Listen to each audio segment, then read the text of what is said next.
This is so good. It's like a flavor bomb. This is like, honestly, if you've never tried this, you've got to try this marinade. It's absolutely delicious. Today, I'm turning my humble chicken thighs into the star of dinner. I'm making CHAR SIU chicken. CHAR SIU is like the best barbecue sauce you've ever had on steroids. It's an Asian twist to what we love about a traditional barbecue sauce. It's sticky, it's smoky, it's sweet, it's savory, it's salty, it's tangy. It's all of those things wrapped up into one. While this dish stands on its own, paired just with some white rice, I'm also gonna make a quick pickled daikon and carrot salad. This one is super approachable and it is family approved. Stick around. By the end of this one, you might have your new favorite way to prep chicken. So let's get going. We've got a couple things that add sweetness, some brown sugar and some honey. All of these things are just gonna go in a big bowl and I'm going to mix them together as a dipping sauce and a glaze for when we cook.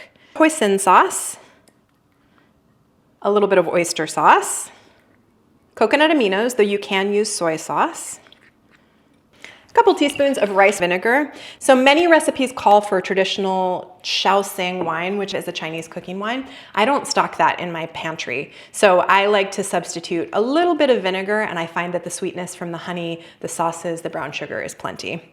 Chinese 5-spice powder. This is toasted sesame oil. So you don't need a ton of salt here. We already have coconut aminos, which are salty, and then there's salt in all of these sauces that we've just added. So I'm just gonna add a tiny little bit of salt, and we can salt the chicken at the end if we need to.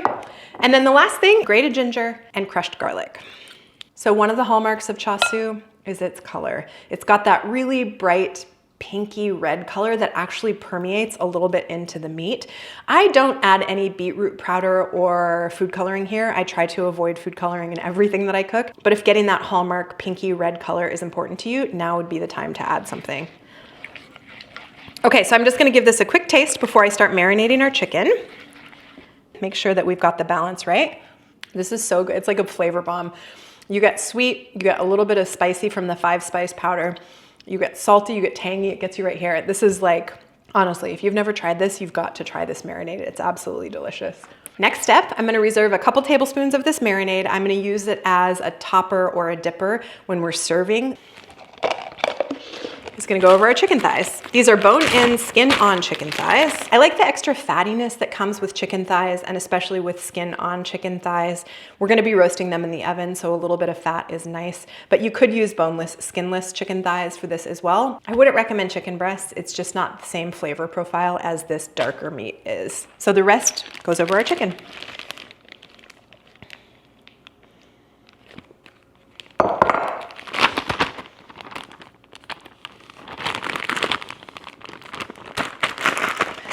So this is good in your fridge overnight for sure, but I only have a couple of hours before I want to serve this. So I'm gonna pop this in the fridge, let it marinate for a couple hours, give it a couple shimmy shakes throughout so all of the meat is getting marinated. And then we're gonna move on to our daikon carrot salad. Next up, we have a really super simple daikon carrot snow pea salad. I often make this just with daikon and carrot, but I had some snow peas that needed to be used, so they will be delicious in the salad as well. I find that kind of crunchy tanginess next to the sweet fattiness of the chicken a perfect combination. Toss some white rice on the plate and you have a full dinner. I like to mirror some of the flavors in our chicken in this quick pickle, so I'm using a little bit of honey, some sesame oil, rice vinegar, and a little bit of salt. So if you've never had a daikon radish before, you can find it in the US at least in the vegetable section of the grocery store. I've just peeled this one and it tastes like a traditional red radish, except it has a little bit less of a bite. It's a little bit milder and you find it often in Asian cooking. So all I'm gonna do is peel the daikon and the carrots into a bowl, get nice long strands, and then cut the snow peas up into a couple of pieces and then make that quick marinade, and this is going in the fridge. Of course, I will have the measurements in the description box below, but if I'm honest with you, I often don't measure this slaw. We're just going for a couple turns of sesame oil, a couple turns of rice vinegar. So the vinegar serves to break the vegetables down a little bit. The sesame oil is great flavor. The honey is a little bit of sweetness to balance the tanginess of the vinegar. And then a little bit of salt. Salt is abrasive, so it'll break down the veggies a little bit. It also will start to draw out some of their moisture, turn this into more of a quick pickle. So then just in with my hands and give this a little bit of massage. The goal is to mix it up, but also get that honey kind of distributed throughout. Get all the veggies coated nicely in the sesame oil and the vinegar. You can smell sesame oil right away. If you haven't invested in sesame oil, that's okay. You can skip it. You can invest in some toasted sesame seeds for the end to give this a nice sesame flavor. Or you can just use a regular neutral flavored oil. Avocado oil would be fine here. Okay, that's perfect. Our slaw is ready to go in the fridge and to hang out for a while. And I'll see you in a couple hours when we cook our chicken. Okay, it's time for our chicken to go in the oven. It's been a couple of hours, but I've got to get going on dinner, so now is the time for me. My oven is preheated to 375, and I have on the bench a sheet tray covered in aluminum foil and a little bit of parchment paper. This chicken is very sticky, so I like to save myself some cleanup at the end. All I did when this was in the fridge is just took it out and moved it around a little bit so that the meat got evenly marinated. But now we're just going to take it out, put it skin side up on the sheet tray, and toss it in our 375-degree oven. I am gonna baste it one time using this liquid at about 20 minutes. I think this total will take about 40 minutes. So I'm gonna use the marinating liquid to baste about halfway through.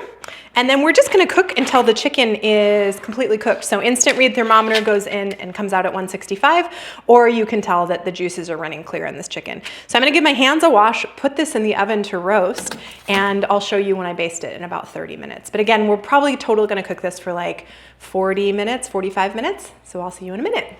Oh, this looks so good. It gets nice and crispy on the top, even though we're only cooking at 375. And it took like 37-ish minutes. So I just temped it to know when it was done. I'm gonna remove these to a cutting board and show you how I like to serve this. On the bench, I've got some white rice. Our salad, the peas get so deep green, which is really cool. A little bit of parsley for topping, some toasted sesame seeds, and our reserved glaze. I'm gonna show you how I like to plate this up. So we're gonna cut into our chicken. Oh, it looks so good. Perfectly cooked. So my favorite way to serve this, family style, cut up the chicken on the side with the skin on. That is the best part. A little bit of rice and our slaw. And then I have reserved, of course, some of our CHAR SIU sauce.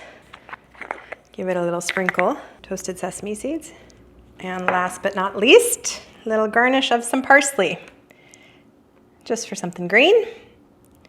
Now the moment we've been waiting for, I'm gonna taste it, and I'm gonna taste it directly off of our serving platter.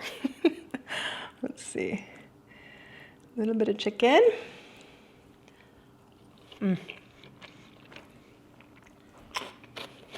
This is such a nice dish. It's just as advertised. Sweet, savory, tangy, sticky, spicy. It's everything I want Chinese barbecue, and I get to control the ingredients. I can honestly say that I've never served this to someone that didn't like it. So I think if it's not already heavy in your rotation, it might be something to consider adding. Thank you so much for spending your time with me. I appreciate it when you do. If you liked this video, give it a like. If you want to stick around, subscribe to the channel, and I look forward to seeing you here next time. Cheers.